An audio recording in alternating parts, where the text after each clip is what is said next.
जाती है कि अपने आप को और अपनी औलाद को जहन्नम की आग से बचाओ। क्या मतलब ये है कि तुम ऐसे रास्ते पे न चलना जिसकी वजह से तुम्हें जहन्नम में डाला जाए। तुम ऐसी राह इख्तियार न करना जिसकी वजह से तुम्हें जहन्नम में डाला जाए। आइए पहले एक दो हदीस सुन ले कि जहन्नम क्या चीज है और जहन्नम का अजाब क्या चीज है। अल्लाह अकबर। मेरे आका मुस्तफा करीम रऊफुर रहीम सल्लल्लाहु अलैहि वसल्लम फरमाते हैं, जरा जहन्नम को सुन ले। ये कोई कहानी किस्सा नहीं, ये अपने सच्चे नबी का फरमान है। जिस नबी के कहने पर हमने अल्लाह को एक माना, जिस नबी के कहने पर हमने कुरान को अल्लाह की किताब माना, जिस नबी के कहने पर हमने यौम क़यामत माना, जिस नबी के कहने पर हमने इस्लाम की हक़ानियत को माना, वही रसूल आज़म गैबदा नबी सल्लल्लाहु अलैहि वसल्लम फरमाते हैं, अल्लाह अकबर। जहन्नम की आग का हाल ये है, जहन्नम की आग का हाल ये है कि अगर पहाड़ों को जहन्नम के अंदर डाला जाए तो पहाड़ पिघलते हुए नजर आए, पहाड़ पिघल जाएंगे। मैं आपसे पूछना चाहता हूँ, ऐ मेरे आका अलैहिस्सलाम के गुलामों और सैयदा फातिमा की कनीज़े ख़वातीन इस्लाम भी मौजूद है, मैं अपनी बहनों से पूछना चाहता हूँ, मुझे बताए कहाँ अपना कमजोर सा जिस्म जो मक्खी और मच्छर के डंक से भी बेचैन हो जाता है। अल्लाह अकबर। अपने जिस्म की कमजोरी का आलम ये है, अगर मच्छर डंक मारे तो हम बेचैन हो जाते हैं, मक्खी चले तो बेकरार हो जाते हैं, चूहे और छिपकली को देख करके हमें डर लगता है, छोटा सा कीड़ा काट ले तो हम दिन भर बेचैनी के साथ खुजाते नजर आते हैं। कमजोरी का आलम ये है और उस रास्ते पे चल रहे हैं जिसे जहन्नम का रास्ता कहा जाता है। हाय वो जहन्नम की आग जिसके बारे में अल्लाह के सच्चे रसूल ने फरमाया कि दुनिया की आग से 70 दर्जा ज्यादा तेज और हरारत वाली जहन्नम की आग है। उसमें अगर पहाड़ों को डाला जाए तो पहाड़ पिघलने लगे। अब आप मुझे बताएं, जिसमें पहाड़ पिघल जाएंगे उसमें अपने नाजुक वजूद का क्या होगा, उसमें अपने कमजोर वजूद का क्या होगा। उसी से बचने के लिए अल्लाह फरमा रहा है, अपने आप को भी जहन्नम की आग से बचाओ और अपनी औलाद को भी जहन्नम की आग से बचाओ। अल्लाह अकबर। अब आइए मैं आपको बताऊं हम लोग जहन्नम के रास्ते कैसे जा रहे हैं, हम लोग जहन्नम के रास्ते किस तरह जा रहे हैं। आइए अल्लाह अकबर। अब जरा दिल के कानों से सुनना, अल्लाह के हबीब गैबदा नबी मुस्तफ़ा करीम रऊफुर रहीम सल्लल्लाहु अलैहि वसल्लम फरमाते हैं, जहन्नम के अंदर एक वादी है, उस वादी का नाम वादी लमलम है। अल्लाह के रसूल जमीन पे बैठकर जहन्नम की खबर दे रहे हैं, जहन्नम के अजाब की खबर दे रहे हैं। मेरे और आपके आका सच्चे नबी सल्लल्लाहु अलैहि वसल्लम फरमाते हैं, जहन्नम में एक वादी है, उस वादी का नाम वादी लमलम है और उसका हाल ये है, उससे जहन्नम की आग भी पनाह मांगती है, उससे जहन्नम खुद भी पनाह मांगता है। याद रखना, ये दुनिया चंद दिन की है, इस दुनिया में हमेशा किसी को नहीं रहना। फिरौन ने 400 साल हुकूमत की मगर वो दुनिया में न रहा। नमरूद ने सैकड़ों साल हुकूमत की, वो दुनिया में न रहा। शद्दाद ने जमीन पर अल्लाह के मुकाबले में जन्नत बनाई, वो दुनिया में न रहा। याद रखो, नेक लोग भी इस दुनिया में न रहे और बुरे लोग भी इस दुनिया में न रहे, हम भी इस दुनिया में नहीं रहेंगे। हमसे पहले हमारे बाप दादा थे, उनसे पहले उनके बाप दादा थे, उनसे पहले उनके बाप दादा थे और हमारे बाद हमारी नस्लें होगी। मेरे अजीज, माल की मोहब्बत में आखिरत को फरामोश मत करो, जवानी के नशे में अल्लाह के फरमान को पीठ के पीछे मत डालो। आखिर मौत है मौत, रूह का रिश्ता जिस्म से एक दिन टूट जाएगा और अल्लाह की अदालत में तुम्हें और हम सबको खड़े होना होगा। अफसोस, अल्लाह अकबर। मैं तो स्कूल के बच्चों को कहता हूँ कि स्कूल के बच्चों, हम तुम्हें सलाम करते हैं। बोर्ड का एग्जाम देना हो, बोर्ड का एग्जाम देना हो तो स्कूल के बच्चे पूरी पूरी रात जाकर तैयारी करते हैं। अफसोस, स्कूल के बच्चों को बोर्ड का एग्जाम देना है तो वो पूरी रात जाकर तैयारी करते हैं।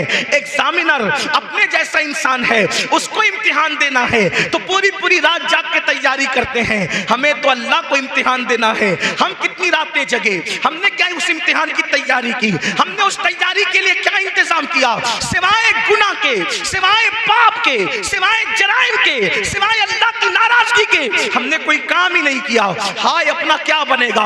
आओ आओ सुनो, अल्लाह के सच्चे नबी गैबदा नबी हम सबके आका व मौला मुस्तफ़ा करीम रऊफुर रहीम सल्लल्लाहु अलैहि वसल्लम फरमाते हैं, जहन्नम में एक वादी है जिसका नाम वादी लमलम है, उससे जहन्नम भी पनाह मांगता है, जहन्नम की आग भी उससे पनाह मांगती है। सहाबा ने पूछा या रसूल अल्लाह, जहन्नम का वो हिस्सा जिसे लमलम कहते हैं उसमें कौन जाएगा, किसको दाखिल किया जाएगा? तो मेरे आका ने इरशाद फरमाया, जो जानबूझकर दुनिया में नमाज छोड़ते थे उनको वादी लमलम में दाखिल किया जाएगा। और वादी लमलम का हाल क्या है? अल्लाह के हबीब गैबदा नबी सल्लल्लाहु अलैहि वसल्लम फरमाते हैं, उसमें ऊंटों की तरह, जैसे ऊंट मोटे मोटे होते हैं, बुख्ती ऊंट, अरब में बुख्ती ऊंट बहुत मोटे हुआ करते थे।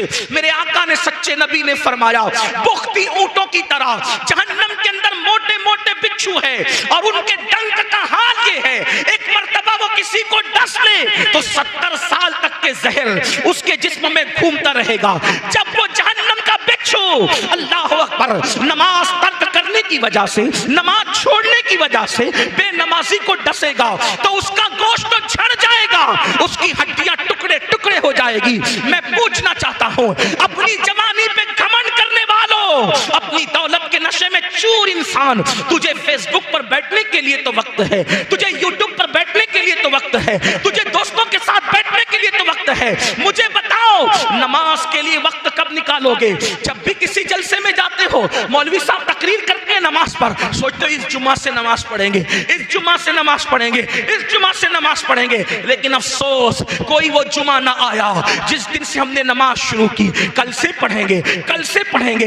याद रखना मेरे अजीज, मेरी कौम के जवानों, कल किसी की जिंदगी में कभी नहीं आता, कल कभी नहीं आएगा, कल हमेशा आज बन करके आता है। कल से नमाज नहीं, आज से पढ़ेंगे, अभी से पढ़ेंगे, इसी वक्त से पढ़ेंगे।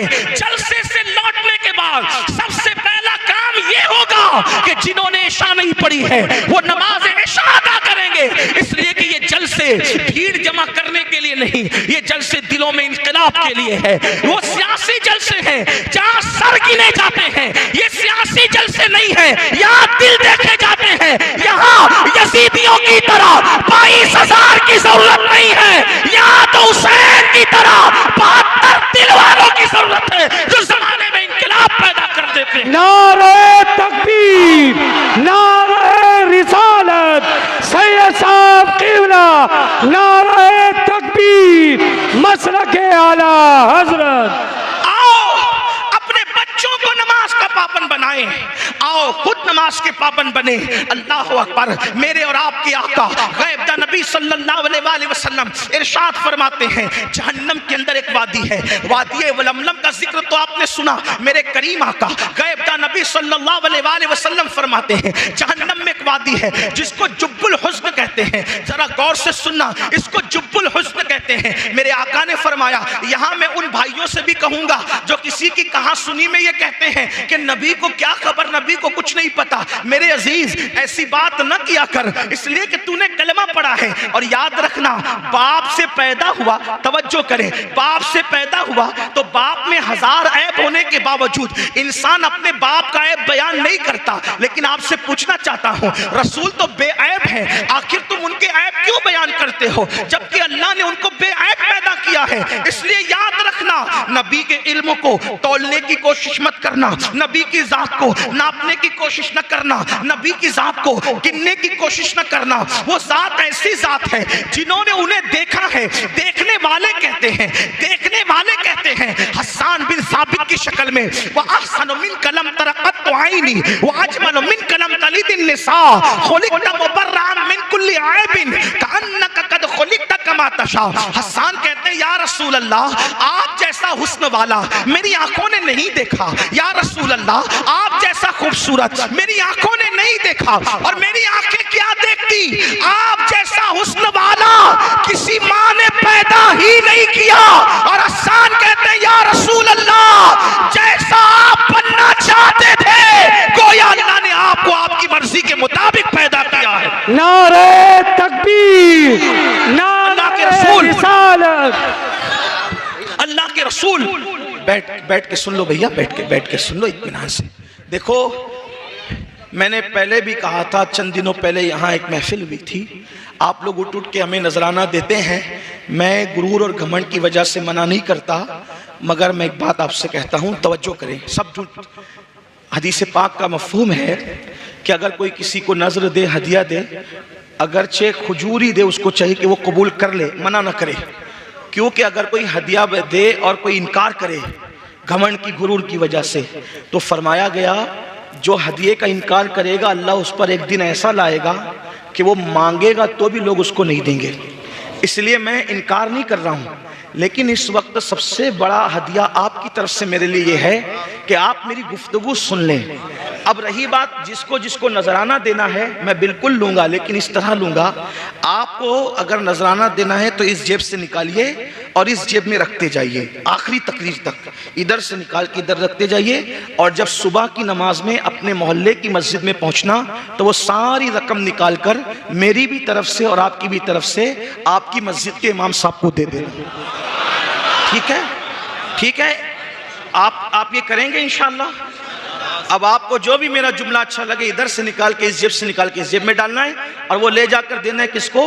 अपनी मस्जिद के इमाम को तो नहीं देते, जो महीना भर आपकी खिदमत करता है नहीं देते, जिसने आपके अब्बा का निकाह पढ़ाकर आपकी अम्मी को आपके अब्बा के लिए हलाल होने का जरिया बना, जिसने आपकी कान में अजान पढ़ी और मरने के बाद जो आपका जनाजा ही पड़ेगा, उस इमाम का ख्याल नहीं करते।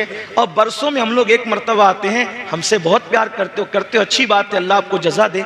हम ये नहीं कहते कि हमसे प्यार ना करो, बिल्कुल करो, लेकिन हमसे ज़्यादा प्यार का हकदार आपकी मस्जिद का इमाम है, हमसे ज़्यादा नजराने का हकदार आपकी मस्जिद का इमाम है, हमसे ज़्यादा दावतों का हकदार आपकी मस्जिद का इमाम है। हमारे लिए तो अल्लाह ने बहुत दरवाजे खोल रखे हैं, लेकिन मस्जिद के इमाम के लिए मोहल्ले वालों के सिवा कोई और नहीं होता। अल्लाह रसूल का करम है, अल्लाह हमारे लिए अल्लाह ने बहुत दरवाजे खोल रखे हैं, अल्लाह का शुक्र है, और उससे हम नेमतों के जवाल से अल्लाह की पनाह मांगते हैं। लेकिन आपको आज ये करना है, मगर मैं जानता हूं तुम नहीं करोगे, ये भी कहता हूं नहीं करोगे, क्योंकि यहाँ सब ऐसे नहीं होते। क्योंकि यहाँ आप वीडियो में नजर आओगे कि बड़ा सखी था, अमीनुल कादरी को बार बार कुछ दे रहा था, लेकिन वहां तो अल्लाह के सिवा किसी ने देखना नहीं है। बात यह है, हम पब्लिक को तो दिखाने के लिए बहुत कुछ करते हैं, लेकिन जिससे जन्नत लेना है उसको दिखाने के लिए क्या करते हैं। इसलिए मेरी गुजारिश है, थोड़ा जरा कुछ उसके लिए भी करें, बल्कि सब उसी के लिए करें, तो यहाँ भी कामयाब हो, वहां भी कामयाब। याद रखना, मेरे आका से कहलवाया गया, व महयाया व ममाती लिल्लाहि रब्बिल आलमीन। महबूब कह दीजिए कि मेरा जीना भी तेरे लिए, मेरा मरना भी तेरे लिए है। अपना जीना मरना सब कुछ अल्लाह के लिए है। तो अब आपकी मैं तवज्जो चाहता हूँ, मजमा बहुत बड़ा है, एक बार फिर से दुरूद शरीफ पढ़े तो हजारों की दुरूदे हुजूर की बारगाह में पहुंच जाए। एक बार दुरूद शरीफ पढ़े। अल्लाहुम्मा सल्ली अला सय्यदिना व मौलाना मुहम्मदिन मादिनिल जूदी वल करम सल्लल्लाहु अलैहि व सल्लम अलैका या रसूलल्लाह सल्लल्लाहु अलैहि व हसन वल हुसैन। अब आपकी तवज्जो मेरी तरफ रहेगी, इसलिए कि मेरे बाद हमारे अमीर जो आप आज के खुसूसी खतीब है वो आएंगे, तो मैं गुफ्तगू फौरन खत्म कर दूंगा। इसलिए मैं जल्दी जल्दी अपनी बात मुकम्मल करना चाहता हूँ। दिए गए अनावीन को, दिए गए मज़ामीन को जल्दी से पूरा करने की सआदत हासिल करना चाहता हूँ। तो मैं अर्ज क्या कर रहा था, अल्लाह के हबीब गैब नबी सल्लल्लाहु अलैहि वसल्लम, जिनको अल्लाह ने अल्लाहु अकबर जितना चाहा इल्म अता किया, इल्म मा काना व मा यकून अता किया, उन्हें गैब की खबरें अता की। अल्लाह रब्बुल इज्जत ने उन्हें जन्नत की खबरें अता की, अल्लाह ने उन्हें जहन्नम की खबरें अता की। उन्होंने जहन्नम को देखा भी है, जहन्नम का मुशाहिदा भी किया है, जन्नत की सैर भी कई मरतबा की है। अल्लाहु अकबर। तो मेरे आका और आपके आका सच्चे नबी सल्लल्लाहु अलैहि वसल्लम फरमाते हैं, जहन्नम में एक वादी है, उस वादी को जुब्बुल हुज़्न कहते हैं। ये जुब्बुल हुज़्न क्या है? जुब का मतलब होता है कुआं और हुज़्न का मतलब होता है गम। यानी जहन्नम के अंदर एक कुआं है जिसको गम का कुआं कहते हैं। और वो गम का कुआं क्या है मेरे भाइयों? मैं कोई कहानी किस्सा आपके सामने नहीं, बल्कि अपने नबी का फरमान पढ़ रहा हूं, जिसको फकी अबुल्लाह समरकंदी ने लिखा, जिसको सहाबा ने बयान किया, सहाबा ने अपने कानों से सुन के बयान किया। अगर अपने आप से मोहब्बत है, अपने आप से प्यार है, तो ये रिवायत आप दिल पे लिखेंगे। मेरे आका फरमाते हैं, वो जुब्बुल हुस्न जो है उसके अंदर बिच्छू है, और वो बिच्छुओं का आलम ये है, अल्लाह अकबर, उनका हाल ये है कि उनके एक मुंह के अंदर 70 डंक है, 70 डंक, और हर डंक के अंदर एक जहर की थैली है। जब वो बेनमाजी को डंक मारेंगे, जब वो बेनमाजी को डसेंगे, तो मेरे सच्चे नबी फरमाते हैं 1000 साल तक वो जहर उसके जिस्म के अंदर घूमता रहेगा, उसको तड़पाता रहेगा। आप मुझे बताएं ना, अगर खेत का बिच्छू जो अंगूठे के बराबर होता है, खेत का बिच्छू अंगूठे से बड़ा नहीं होता, खेत का बिच्छू अगर हमें डस ले तो जलन का हाल क्या होता है। अल्लाह किसी पर वो दिन ना लाए कि किसी को बिच्छू डंक मारे, मगर अल्लाह अकबर, अल्लाह अल्लाह, खेत का बिच्छू अगर डंक मार ले तो इंसान तड़पता है, इंसान बिलकता है। मेरे भाइयों, अपने नबी, सच्चे नबी ने फरमाया कि नमाज छोड़ने की वजह से अल्लाह अल्लाह जुब्बुल हुस्न के अंदर, उस गम के कुएं के अंदर, उस जहन्नम की आग के अंदर ऐसा बिच्छू डसेगा। पहले तो आग है, आग, अल्लाह अकबर। अगर हमें गर्म पानी की सजा सुनाई जाती, अगर हमें गर्म पानी की सजा सुनाई जाती तो वो भी हमारे लिए कम न था। अपने गीजर में गर्म किया हुआ पानी अगर गलती से बदन पे डाल ले तो कितनी तकलीफ होती है, ज्यादा गर्म पानी। दुनिया के गर्म पानी का ये हाल है तो जहन्नम की आग का हाल क्या होगा। और फिर उसके अंदर बिच्छुओं का डंक मारना, फिर वो भी एक बिच्छू के मुंह में 70 डंक, उसमें जहर की थैली और 1000 साल तक के तड़पना। बताओ, आखिर एक वक्त की नमाज के लिए 10 मिनट से ज्यादा का टाइम तो नहीं लगता, फिर क्यों वक्त नहीं निकालते। नर्म नर्म गद्दों पर नमाज फज्र तर्क करने वालों, अल्लाह अकबर, एक एक दिन में 3-3, 4-4 मरतबा पेट भर के खाना खाने वालों, कभी सोचा कौन खिला रहा है ये 4 बार एक दिन में, कौन खिला रहा है ये एक दिन में 3 मरतबा। याद रखना, अपने बाप ने हमें नहीं खिलाया, हमारी अम्मी ने हमें नहीं खिलाया, हमने खुद नहीं खाया। वो रज़्ज़ाक़ है, रज़्ज़ाक़ जो हमें खिलाता है। वरना आप ये ना समझे कि मेरी दौलत के बल पे मैं खाता हूं। याद रखो, अगर दौलत के बल पे इंसान खाता है तो मैंने करोड़पति लोगों को सिर्फ दाल रोटी खाते देखा। पूछा, भाईजान दाल रोटी क्यों खा रहे हो करोड़पति होने के बाद? तो कहा, मौलाना डॉक्टर ने परहेज करने के लिए कहा और इसलिए मैं दाल रोटी पे इक्तिफा कर रहा हूं। मैंने कहा, मेरे अल्लाह की शान है, अगर वो किसी गरीब को कीमती ग़िज़ाएं खिलाना चाहे तो वो खिलाता है, और किसी करोड़पति को जिसका बैंक बैलेंस अरबों खरबों में हो, अगर उसको ना खिलाना चाहे तो डॉक्टर का बहाना बनाकर इंसान दाल रोटी खाता नजर आता है। तो अब याद रखना, दौलत के बल पर अच्छे खाने नहीं खाते, बल्कि खुदा के फजल से अच्छे खाने खाते हो। अब मुझे बताओ, अल्लाह अकबर, जो खुदा अच्छा पहना रहा है, जो अच्छा खिला रहा है, जो सुकून की नींद दे रहा है, मालूम है तुम्हें, अल्लाह अकबर, करोड़ों रुपए खर्च करके भी तुम सुकून की नींद नहीं खरीद सकते। अगर दौलत को सब कुछ समझते हो, अपने बाजू की कमाई को सब कुछ समझते हो, तो सुन लो, दौलत के बलबूते पर नरम गद्दे तो खरीद सकते हो, दौलत के बलबूते पर सुकून की नींद नहीं खरीद सकते। जा करके देखो, बड़े बड़े लीडरों की जिंदगी, बड़े बड़े करोड़पतियों की जिंदगी, नींद की 4-4 गोलियां खाते हैं, फिर भी उनको सुकून की नींद नहीं आती। 4-4 बॉडीगार्ड सराहने और पैताने खड़े रहते हैं, फिर भी उनको सुकून की नींद नहीं आती। मैं पूछना चाहता हूं, अल्लाह की नेमतों को जुटलाने वालों, फबिअय्यि आलाइ रब्बिकुमा तुकज़्ज़िबान, ऐ जिन्न और इंस, अल्लाह की कौन कौन सी नेमत को जुटलाओगे? दौलत को सब कुछ समझने वालों, अगर वो तुम्हें पूरी दुनिया की दौलत देकर सुकून की नींद छीन ले तो वो कौन है जो तुम्हें सुकून की नींद सुला सकता है? लोग करवटें बदलते हैं, रात को तारे गिनते हैं, लोग आकर के शिकायतें करते हैं, मौलाना तावीज दे दो, सब कुछ है मगर सुकून नहीं है, मौलाना कुछ पढ़ के दे दो, सब कुछ है मगर सुकून नहीं है। इसीलिए मैं कहता हूं, किसी ने कहा था, सो जाते हैं फुटपाथ पे अखबार बिछा के, सो जाते हैं फुटपाथ पे अखबार बिछा के, मजदूर कभी नींद की गोली नहीं खाते। अल्लाह अकबर।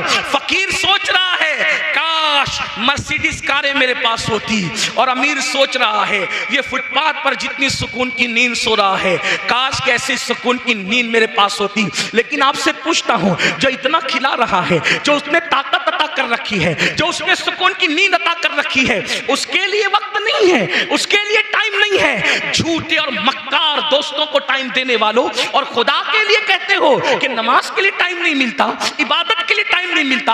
अल्लाह अकबर। चुल्लू भर पानी में डूब कर मरने की जरूरत है। अगर कोई एक गिलास पानी दे तो थैंक यू कह के उसका शुक्रिया अदा करते हो, और जिसने वो पानी आसमान से उतारा उसकी इबादत के लिए टाइम नहीं, उसकी इबादत के लिए वक्त नहीं। याद रखना, बहुत दिन तक खुदा किसी को मोहलत नहीं देता। मेरे अल्लाह की शान है, पहले वो बंदों को ढील देता है, अब सुधर जा, अब सुधर जा, अब सुधर जा।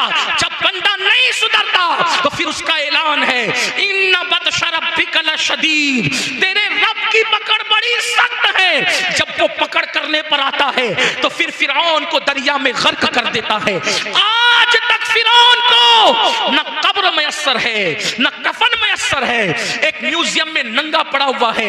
अल्लाह कुरान में कहता है हमने फिरौन की लाश को तुम्हारे लिए इबरत का जरिया बना दिया। अल्लाह अकबर।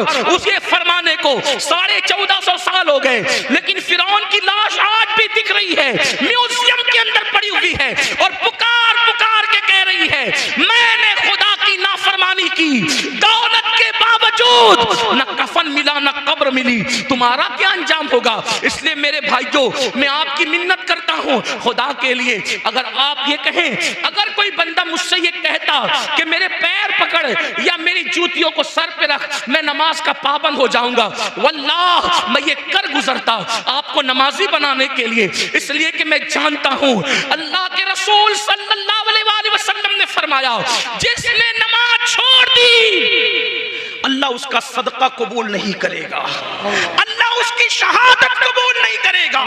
और मेरे आका ने यहां तक फरमाया जिसने जानबूझ के नमाज छोड़ दी वो मेरे जिम्मे से बाहर है, कयामत के दिन उसके साथ मेरा कोई वादा नहीं है।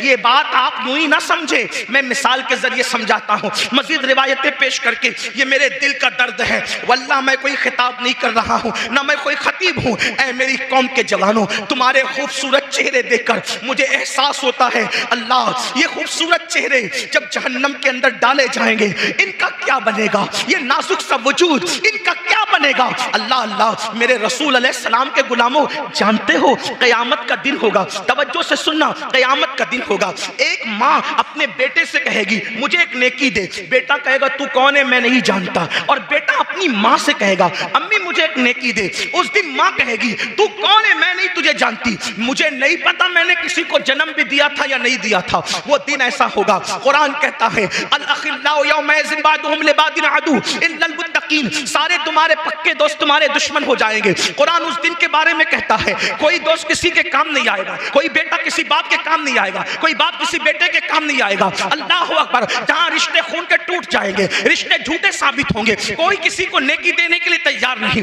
बेटा बाप को नहीं, बाप बेटे को नहीं, भाई भाई को नहीं, बहन भाई को नहीं, कोई किसी का नहीं होगा।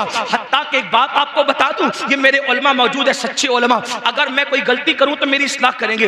हत्ता के भाई बेटा बाप नहीं, अंबियाए किराम भी, तवज्जो करें, अंबियाए किराम भी आदम से लेके ईसा अलैहिस्सलाम तक जब कोई उनके पास मदद के लिए जाएगा वो कहेंगे नफ्सी नफ्सी इज़हबू इला गैरी, जाओ आज हम तुम्हारी कोई मदद नहीं कर सकते। क्या तसव्वुर है, मैं तो यही रोना रो रहा हूं आपके सामने। आप ये कहते हो एक बार सुभान अल्लाह कहने से जन्नत मिलेगी, मुझे हैरत है, क्योंकि अल्लाह के रसूल ने फरमाया जिसकी नमाज नहीं उसकी कोई नफली इबादत कबूल नहीं। अल्लाह के रसूल का फरमान है। आप क्या बातें करने बैठ गए, आप कहां हो? मैं तो 11वीं की 11 दे के पका रहा हूं, मैं जन्नत में न जाऊंगा तो कौन जाएगा? अल्लाह के रसूल फरमा रहे जिसकी नमाज नहीं उसकी कोई नफिल इबादत कबूल नहीं। मैं आपको मायूस करने नहीं आया, लेकिन अगर आप सोचते हैं कि रसूमात तुम्हें जन्नत में ले जाएगी तो याद रखना रसूमात बाद में है, पहले फराइज है। अगर आप फराइज को छोड़ के रसूमात की तरफ है, बड़ी माजरत के साथ ये अर्ज करना चाहता हूं, आप लोग बहुत खुश होकर के ये कहते हैं, आप लोग बहुत खुश होकर ये कहते हैं, तवज्जो आपकी मेरी तरफ है, हुजूर के फरमान की तरफ है, तवज्जो करें। आप लोग खुश होकर ये कहते हैं अरे मैंने तो इतने बड़े मौलाना का दामन पकड़ा, मैंने तो ये मौलाना साहब का दामन, ये मुझे जन्नत में ले जाएंगे।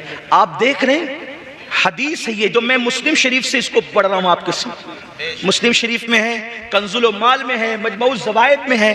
क्या अंबियाए किराम भी क्या कहेंगे, हजरत आदम के पास लोग, मशहूर हदीस है, बारे शरीयत में भी इसको हुजूर सदरुल शरिया ने लिखा, इमाम अहले सुन्नत ने उसको फतावा रज़विया शरीफ में, इतनी मशहूर हदीस है कि इसको तकरीबन सब मकातिब फिक्र के लोगों ने लिखा। लेकिन आप जरा ध्यान तो दें, तवज्जो तो करें, अगर अपनी आखिरत से प्यार है तो तवज्जो करें। सब मिलजुल कर हजरत आदम अलैहिस्सलाम के पास जा कहेंगे आप हमारे अब्बा जी है, आप सब नबियों के बाप है, वलियों के बाप है, सारे सहाबा आपकी औलाद में, सारे अंबिया आपकी औलाद में।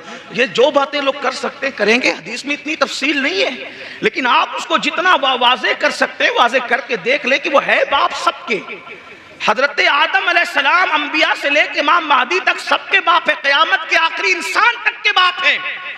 कोई इंसान उनकी औलाद से खारिज नहीं है। लोग कहेंगे आप हमारे अब्बा जी हैं, आप चल के हमारी शफात करें, अल्लाह की बारगाह में अर्जी करें, अल्लाह हमें बख्श दे। हजरत आदम अलैहिस्सलाम कहेंगे आज इतना गजब फरमा रहा है, इतने जलाल में है, इससे पहले इतने जलाल का इजहार कभी नहीं किया, मैं नहीं जाता उसके दरबार में, मुझे आज अपनी पढ़िए। कहेंगे हदीस के अल्फाज है, नफ्सी नफ्सी इज़हबू इला गैरी, मुझे आज अपनी जान की है, तुम किसी और के पास जाओ। हदीस तवील है, मैं पूरी हदीस नहीं बयान करता, लेकिन इतना जरूर कहता हूं, हर नबी यही कहेंगे, हर नबी की जबान पे यही होगा, नफ्सी नफ्सी इज़हबू इला गैरी।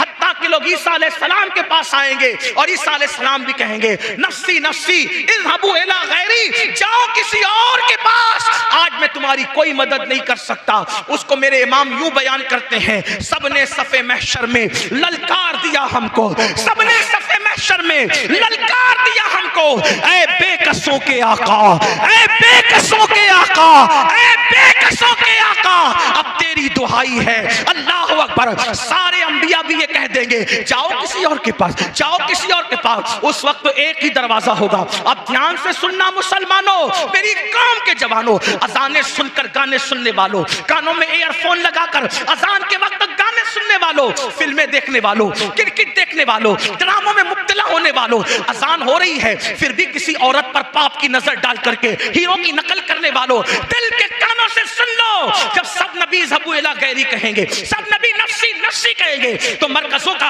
अकीदतों का मरकज, निजात का मरकज, अल्लाह अकबर, मैदान महशर के सब लोगों के लिए मरकज निजात कौन सी जात होगी? एक ही जात होगी, आमिना का लाल, अब्दुल्ला का लख्ते जिगर, मेरे और आपके आका मुस्तफा जाने रहमत, शफीउल मुज़निबीन, तहा वो यासीन, अनीस बेकसा, चारा साज़े दर्दमंदा, एक ही जात है मोहम्मदुर रसूलुल्लाह की, जो गुलामों को ये नहीं कहेंगे नफ्सी नफ्सी, ये नहीं कहेंगे इज़हबू इला गैरी, बल्कि यूं कहेंगे अना लहा अना लहा अना लहा। आओ आज मैं इसी काम के लिए हूं, आओ आज मैं इसी काम के लिए हूं। अब मेरे आका कहेंगे मैं इसी काम के लिए हूं, लेकिन दूसरी हदीस अब सुनो, आका फरमाते हैं जिसने जानबूझ के नमाज छोड़ी, कयामत के दिन उसके साथ मेरा कोई वादा नहीं है। अल्लाह न करे, करोड़ बार न करे, अल्लाह किसी दुश्मन को भी वो दिन न दिखाए कि जन्नत लेने के लिए हुजूर के पास गया और आका ने फरमाया क्या तुझे मेरा फरमान याद न था कि मैंने कहा था जो नमाज नहीं पढ़ता उसके साथ मेरा कोई वादा नहीं, चल जाए यहां से, आज तेरे साथ मेरा कोई वादा नहीं। बताओ उनके करम से तो ऐसा नहीं लगता, लेकिन मेरे आका ने फरमाया कि मैं उससे बेजार हूं, मैं मोहम्मद उससे बेजार हूं, क़यामत के दिन उसके साथ मेरा कोई वादा नहीं। बल्कि मेरे आका अलैहिस्सलाम तो अपने सहाबा को कहते थे, क्या फरमाते थे सहाबा को? हजरत अबू हुरैरा से कहा, अबू हुरैरा बेनमाजी के करीब भी मत बैठा कर, क्योंकि आसमान से बेनमाजी पे लानत बरसती, बेनमाजी के साथ बैठने से भी मना किया गया। बल्कि एक हदीस पाक में आता है दो लोगों पर बड़ा भयानक अज़ाब होगा क़यामत में। तवज्जो, कौन से दो लोग? जहन्नम की एक वादी ऐसी है कि उस वादी से जहन्नम एक दिन में 5 मर्तबा पनाह मांगता है। उस वादी में दो लोग होंगे, एक तो नमाज को तर्क करने वाला और दूसरा हराम खाने वाला, हराम रोजी खाने वाला, हराम लुक्मा खाने वाला। आज नमाज तो पढ़ ही नहीं रहे। एक बात है, नमाज की खुसूसियत है, तवज्जो, नमाज की क्या, जब नमाज पढ़ते हैं तो नमाज की बरकत से गुनाह खत्म हो जाते हैं। ठीक, नमाज पढ़ते हैं, नमाज की बरकत से गुनाह खत्म हो जाते हैं, लेकिन एक ऐसा गुनाह भी है कि वो करने से नमाज खत्म हो जाती है। कोई गुनाह नमाज को खत्म नहीं करता, तवज्जो करें, कोई गुनाह नमाज को जाय नहीं करता, नमाज सारे गुनाहों को जाय कर देती है, लेकिन एक गुनाह ऐसा है जो नमाज को भी जाय कर देता है। यानी कितना जहरीला है वो गुनाह। कितना खतरनाक है वो गुनाह जो नमाज को खत्म करता है, नमाज को जाय करता है। वो गुनाह कौन सा है? उस गुनाह को कहते हैं लुक़्मा हराम, हराम रोजी, जिसमें आज मेरी कौम मुब्तला है। किस एतबार से? आज सबसे ज्यादा एडवर्टाइज किसकी आ रही है? जुए की। जंगली रमी खेलो, रातों रात करोड़पति बन जाओ, इतने लाख मिले, उतने लाख मिले। तो लोगों का क्या हाल है? चलो घर बैठे, किसने जाना यार पत्थर तोड़ने, किसने जाना किराना दुकान पे घंटों बैठने, किसने जाना मजदूरी करने। मोबाइल लो, नरम गद्दों पे लेटो और रमी खेलो और करोड़पति बन जाओ। याद रखना, लालच बुरी बला है, लालच बड़ी बदतरीन बला है। याद रखो, अगर जुए के चक्कर में पड़ोगे, जीत गए तो अंजाम क्या? जीत गए तो अंजाम ये, अगर उसके पैसे से कपड़ा खरीदा जुए के पैसे से, तो जब तक के वो कपड़ा मौजूद रहेगा ना कोई इबादत कबूल है, ना कोई दुआ कबूल है। अल्लाह अकबर। और अगर उसका घर बनाया तो जब तक उस हराम पैसे की ईंट मौजूद रहेगी, लानत बरसती रहेगी जुआ खेलने वाले पर। अल्लाह अल्लाह, जुआ खेलना तो बहुत दूर की बात है, यहां तक फरमाया गया जो दुनिया में जुआ खेलता होगा कयामत के दिन इस हालत में उठेगा कि उसके हाथ सूअर के खून में रंगे हुए होंगे। कयामत के दिन इस हालत में उठेगा कि उसके हाथ सूअर के खून में रंगे हुए होंगे। आप अंदाजा तो करें, क्या अल्लाह से डर नहीं लगता? क्या कयामत पर अल्लाह अकबर वो यकीन नहीं जिस यकीन का हुक्म दिया गया है? एक तो ये जुआ है, याद रखना, इजी मनी के चक्कर में, शॉर्ट टाइम करोड़पति बनने के चक्कर में अल्लाह अकबर अपनी पूंजी को बर्बाद मत करो। ये जुआ है जिसने बड़े बड़े ताजदारों को, ये जुआ है जिसने बड़े बड़े करोड़पतियों को, ये जुआ है जिसने बड़े बड़े मालदारों को जमीन पर और रोड पे लाके खड़ा किया है। याद रखना, जुए की तरफ ना जाओ, वरना जो पूंजी पड़ी है वो भी जाय हो जाएगी, वो भी बर्बाद हो जाएगी। लालच बुरी बला है। और अल्लाह अकबर, एक तो जुआ है और जुए की मुख्तलिफ शक्लें हैं। कोई लॉटरी खेल रहा है, कोई कुछ कर रहा है, लेकिन हराम कारोबार की सबसे बदतरीन शक्ल जो है, जो नमाज पर बहुत असरअंदाज होती है, वो है सूद, वो है इंटरेस्ट, वो है ब्याज। अल्लाह अकबर, आज उम्मत मुस्लिमा के अंदर ब्याज बहुत बढ़ता जा रहा है, सूद बहुत बढ़ता जा रहा है। बड़ी माजरत के साथ अगर ये जुमले बर्दाश्त हो सके तो अमरोहा वालों बर्दाश्त करना। हम तो देख रहे हैं कि लोग बड़ी बड़ी दाढ़ियां रख के, हर साल रमजान शरीफ में उम्रा को जाके, हर साल हज करके, सफेद कपड़े पहन के, हाजी नमाजी कहलाकर चोरी चुपके सूद के धंधे करते हैं। 10 लेके जाओ, इतना ला के दो, 10,000 लेके जाओ, इतना ला के दो, 20,000 लेके जाओ, इतना ला के दो। याद रखना, ये सूद क्या है? अल्लाह के रसूल, हम सबके आका और मौला मुस्तफा करीम रऊफुर रहीम सल्लल्लाहु अलैहि वसल्लम फरमाते हैं, जिसने सूद का एक लुकमा खाया, एक लुकमा, अल्लाह के रसूल फरमा रहे हैं, जिसने सूद का एक लुकमा खाया, गोया उसने अपनी माँ के साथ 36 मरतबा जिना किया। माँ के साथ 36 बार जिना करने वाला और सूद का एक लुकमा खाने वाला अजाब में दोनों बराबर बराबर है। कितना गिर गया मुसलमान, लोग कितने गिर गए। अरे नादान, दौलत तो नाच कर भी लोग कमा लेते हैं, दौलत तो नचनिए भी कमा लेते हैं, दौलत तो लोग बंदर नचा के भी कमा लेते हैं, दौलत तो अल्लाह अकबर हाथ का मैल है, दौलत तो ठोकर मार के भी मिल जाती है। दौलत के नशे में इतने चूर हो गए कि अपने नबी का फरमान भूल गए। अल्लाह के रसूल का फरमान कितना सख्त है, और एक दो किताबों में नहीं, अक्सर किताबें आप सूद का बाब उठा के देख ले, हर मुसन्निफ ने हदीस लाई है। क्या? 36 मरतबा माँ के साथ जिना करना और एक लुकमा सूद का खाना, एक दिरहम खाना, दोनों गुनाह में बराबर बराबर है। इसी पे बस नहीं, बल्कि अल्लाह के रसूल सल्लल्लाहु अलैहि वसल्लम इरशाद फरमाते हैं कि क़यामत के दिन सब अल्लाह की बारगाह में खड़े होंगे, सब क़यामत के दिन अल्लाह की बारगाह में खड़े होंगे, लेकिन जो दुनिया में सूद खाते होंगे उनको खड़े होने की ताकत नहीं होगी, वो जमीन पे गिर गिर जाएंगे। और क़यामत के दिन उनकी हालत ऐसे होगी, कैसी हालत होगी बताऊं? आका अलैहिस्सलाम फरमाते हैं, जैसे मजनून होता है पागल, या जिस पर आसेबी असर होता है, जिसको आसेब छू लेता है, यानी कैसे वो दिखता है, बिल्कुल मरियल सा, पागल सा, बिखरे हुए बाल, डरावना सा चेहरा। आका अलैहिस्सलाम फरमाते हैं सूद खाने वालों का यही हाल हो।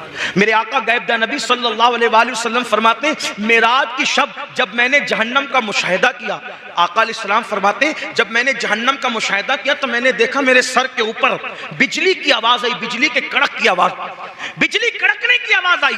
मैंने ऊपर देखा तो मुझे एक मंजर बताया गया। मंजर ये था, आका फरमाते हैं सल्लल्लाहु अलैहि वसल्लम के कुछ लोग थे जिनके पेट कमरों की तरह थे, रूम की तरह, जैसे कमरे होते हैं रूम, उनकी तरह पेट थे।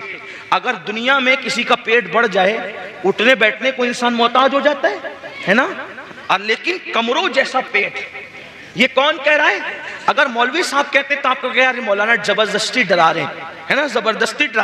अगर कोई सियासी लीडर कहता है तो कहता है यार अपना इलेक्शन ठीक करने के लिए कुछ भी कह रहा है। लेकिन ये ना सियासी लीडर की बात, ना मौलवी साहब की बात, ये बात है उस नबी की जो अपनी मर्जी से कभी बोलते तक नहीं। कुरान कहता है वमा यंतिकु अनिल हवा इन हुआ इल्ला वह्यु यूहा, कि ये अपनी मर्जी से कभी कलाम नहीं करते, हमेशा जबान इनकी होती है, कलाम खुदावंद कुद्दूस का होता है। हुजूर ने अपनी मर्जी से कभी गुफ्तगू नहीं की। मेरे आका अल्लाह रब्बुल इज्जत की मर्जी के पाबंद है, और अल्लाह रब्बुल इज्जत जो फरमाते हैं वही गुफ्तगू करते हैं। अल्लाह अकबर। खुदा उनकी रजा चाहता है, वो खुदा की रजा चाहते हैं। अल्लाह अकबर। तो वो रसूल, सच्चे रसूल फरमाते हैं काश ये दुनिया की रंगरेलिये से बाज आ जाते, ये दुनिया के माल की मोहब्बत से बाज आ जाते। मेरे भाई, अल्लाह ने किस्मत में जितना लिखा है वो दौलत हमें मिल के रहेगी। हराम की तरफ क्यों जाते हो? हराम से तौबा करो। मेरे आका इरशाद फरमाते हैं मैंने देखा रूम की तरह, कमरों की तरह बड़े बड़े पेट है, और उसके अंदर बिच्छू है, बिच्छू डंक मार रहे हैं, और जहन्नम की आग है उसके अंदर, पेट के अंदर। अल्लाह अल्लाह। अगर कभी 4-6 कप चाय पी लो और पेट में जलन होने लगे तो कैसा लगता है आप जानते हैं? कभी मिर्च ज्यादा खा लो, पेट में जलन हो तो क्या होता है? मैं हैरान हूं, आप गौर फरमाएं,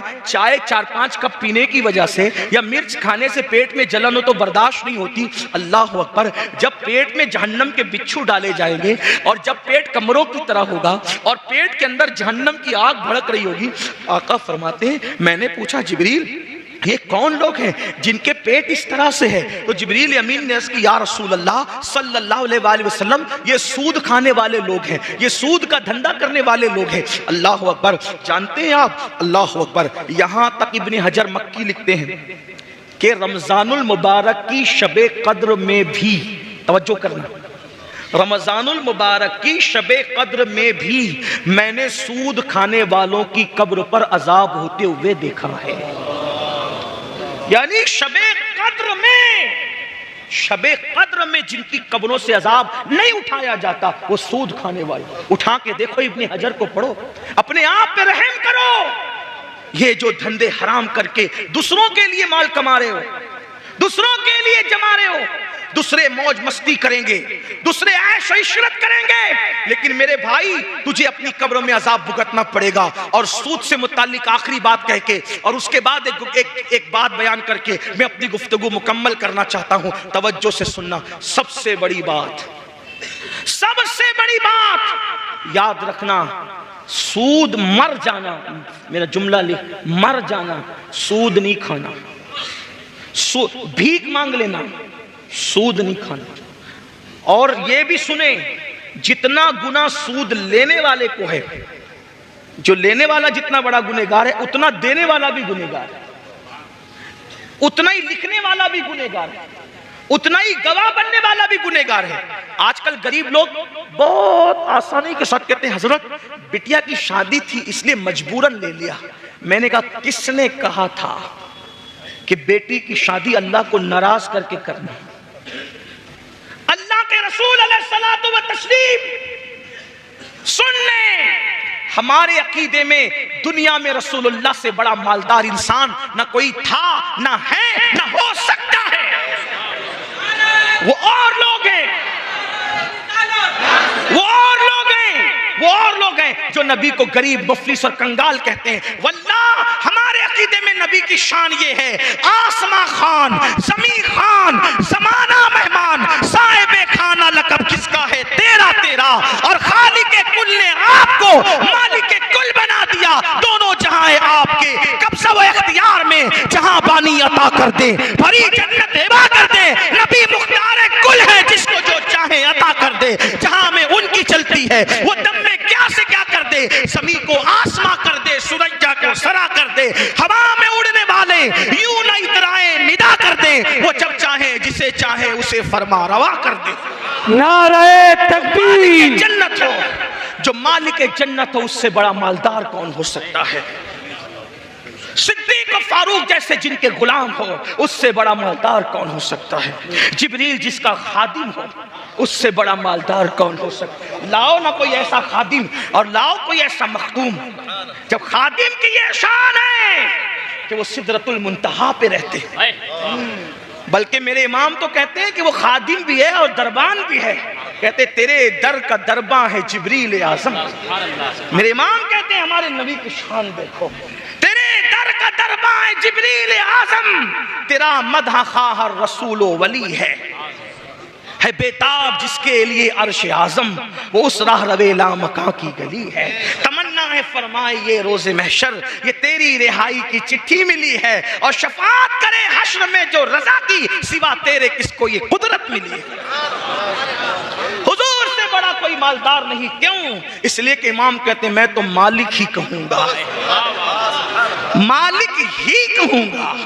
ये ही में जो लज्जत है आशिकों को मिलती है, मैं मालिक ही कहूंगा। क्यों? दलील के साथ कहूंगा कि वो मालिक के हबीब। मैं तो मालिक ही कहूंगा कि वो मालिक के हबीब, यानी महबूब व मुहिब में नहीं, मेरा तेरा। कुछ लोगों का ख्याल ये कि हम लोग नबी को शरीक मानते हैं। मैंने कहा उस पर लानत है जो शरीक मानता हो, क्योंकि नबी को शरीक खुदा मानने में कोई फजीलत ही नहीं रहती। तवज्जो है आपकी? हाँ, यही बात है। नहीं समझ में आती बात? शरीक मानने में नबी की कोई फजीलत नहीं रहती। हम शरीक नहीं मानते क्योंकि हम फजीलत के मुनकिर नहीं हैं, हम हबीब मानते हैं। हबीब मान, दोनों में फर्क क्या है शरीक और हबीब में? शरीक कहते हैं पार्टनर को, शरीक कहते हैं पार्टनर को, और हबीब कहते हैं डियर को। दोनों में क्या फर्क है? पार्टनर, शरीक, पार्टनर। पार्टनर से जब बात होती है तो एक एक पैसे का हिसाब होता है। सही है? ये पैसा कहां खर्चा किया, कहा वो चाय पिलाया, किसको पिलाया। और कभी कभी पार्टनरशिप टूट जाती है। पार्टनरशिप टूटती है, महबूबियत कभी खत्म नहीं होती। पार्टनरशिप में हिसाब किताब होता है। मैंने ये किया, तूने क्यों किया? 25 रुपए के भाव में बेचना था, तूने 24 में क्यों बेचा? ये सब हिसाब होता है यार। एक एक रुपये पर पार्टनरशिप में हिसाब हो रहा था, उतने में हबीब आया। कौन? बेटा, अब्बू जी आईफोन 14 आ गया है, ले लूं? कितने का है? 3 लाख का। हाँ जाओ ले लो। अरे भाई, 1 रुपये पे उससे लड़ रहा था और इसको 3 लाख रुपए एक जुमले में दे दिया, तो वो कहेगा नादानो, वो शरीक था, ये हबीब है। वो जो है वो शरीक था, वो पार्टनर था, इसलिए झगड़ा हो रहा था। और ये हबीब है। क्यों? इसकी खुशी में मेरी खुशी है। इसका चेहरा मुस्कुराता है तो मेरा दिल खुश होता है। बिना तमसील, बिला तमसील, 1000 बार बिला तमसील, हम नबी को शरीक नहीं मानते, क्योंकि शरीक मानने में कोई फजीलत नहीं है। हम तो महबूब और हबीब मानते हैं। क्यों?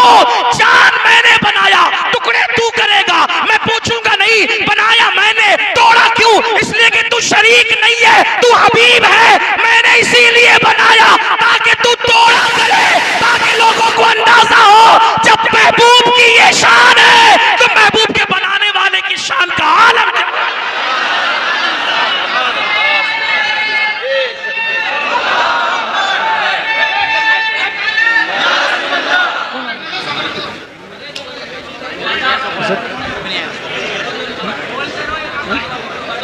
आगे माशाल्लाह, नारा लगाऊं क्या? नारे तकबीर, नारे रिसालत, मसलके आला हजरत सैयद साहब किबला, शाकिर रजा नूरी साहब किबला।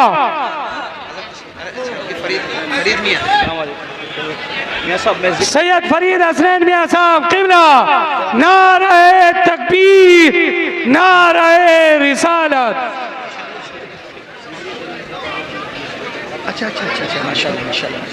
कारी अब्दुल लतीफ साहब के सजा। अच्छा अच्छा,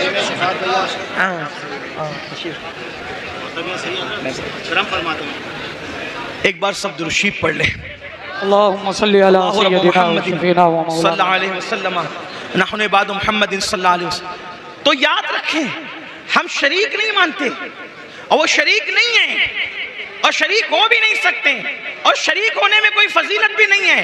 तो अगर अल्लाह अकबर हम हबीब मानते हैं, हबीब का क्या मतलब? हबीब महबूब, सूरज मैंने डुबाया, तू इशारा करके निकाल देना।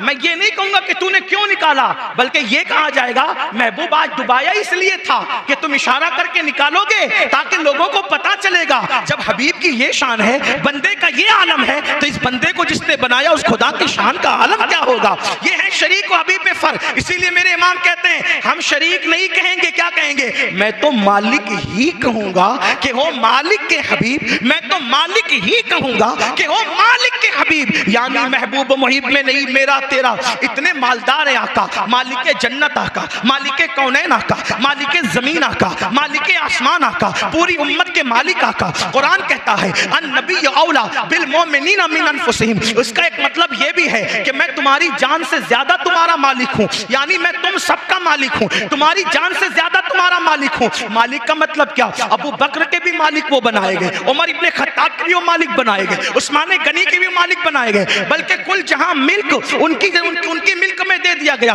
पूरा जहान उनकी मिल्क में दे दिया गया। अल्लाह अकबर। और आपसे पूछना चाहता हूं, आप तो बड़ी सादगी से कहते हो मौलाना मैंने बेटी की शादी करनी थी, मजबूर हो गया था, इसलिए मैंने सूद से पैसा ले लिया। किसने कहा था आप अपनी बेटी को अल्लाह को नाराज करके शादी करें? आका, मेरे आका और आप सबके आका, इतने मालदार आका अगर अपनी बेटी की शादी इतनी सादगी से करते हैं कि एक चादर उड़ाते हैं। तवज्जो करें, मेरे आका ने जब अपनी शहजादी कौनैन मलका फिरदौस बरी सैयदा फातिमतुज़ ज़हरा की जब शादी की मौला अली के साथ निकाह किया तो एक चादर उनके सर पे डाली। उस चादर के मुतालिक सीरत निगारों ने लिखा है कि जब मेरे आका ने अपनी शहजादी के सर पर जो चादर डाली थी शादी के दिन, उसमें कमोबेश 17 पेवन लगे हुए थे। 17 पेवन वाली चादर अपनी बेटी के सर पे डालकर, अपनी शहजादी के सर पे डाल के आका ने फरमाया, बेटी आज तेरे बाबा के पास इससे ज्यादा बज़ाहिर कुछ नहीं है, काश तुम्हारी अम्मी सैयदा खदीजा हयात होती तो वो तुम्हें बहुत कुछ देती। आपसे पूछता हूँ, आका चाहते तो जन्नत के जोड़े आ जाते, सहाबा को इशारा करते तो जहेज का अंबार लग जाता, लेकिन अपनी शहजादी को 17 पेवन वाले दुपट्टे में विदा करने की क्या वजह थी? ताकि गरीबों को पता चल जाए अगर पैसे न हो तो सूद से न लेना, हराम की तरफ न जाना, बल्कि अपने नबी की सुन्नत पर अमल करते हुए सादगी से अपनी बेटी को विदा। अपनी बात मुकम्मल कर रहा हूं, आप हज़रात बैठ जाए, एक बार फिर दुरूद शरीफ पढ़ने। अल्लाह रब्ब मुहम्मदिन सल्लल्लाहु अलैहि वसल्लम नहनु इबादु मुहम्मदिन सल्लल्लाहु अलैहि वसल्लम सलातु व सलामन अलैका या जद्दल हसन वल हुसैन। तो अर्ज इतना कर रहा था कि कितनी मजबूरी आ जाए, कभी सूद की तरफ मत जाना, कभी ब्याज की तरफ मत जाना।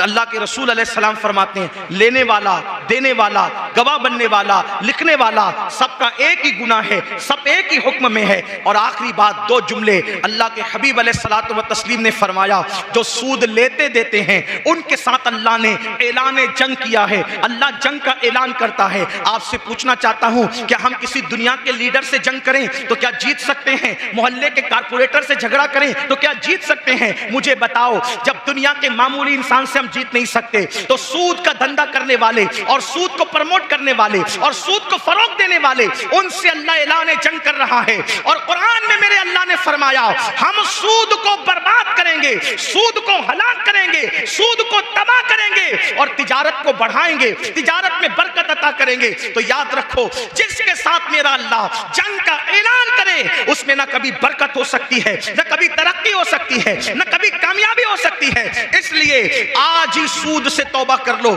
जो बंदे आज तक इसमें मुब्तला रहे, सच्चे दिल से तौबा कर लो। इसलिए कि जब कोई बंदा तौबा करता है तो अल्लाह रब्बुल इज्जत तौबा करने वालों की तौबा को कबूल करता है। गुनाह से तौबा करने वाला ऐसा है जैसे उसने गुनाह किया ही नहीं। मैं अपनी गुफ्तगू को इन्हीं जुमलों के साथ, अगर मेरी गुफ्तगू के दरमियान कोई गलती हो गई तो अल्लाह ताला मुआफ़ फरमाए। अस्तगफिरुल्लाह रब्बी मिन कुल्ली ज़ंबिन व अतूबु इलैह।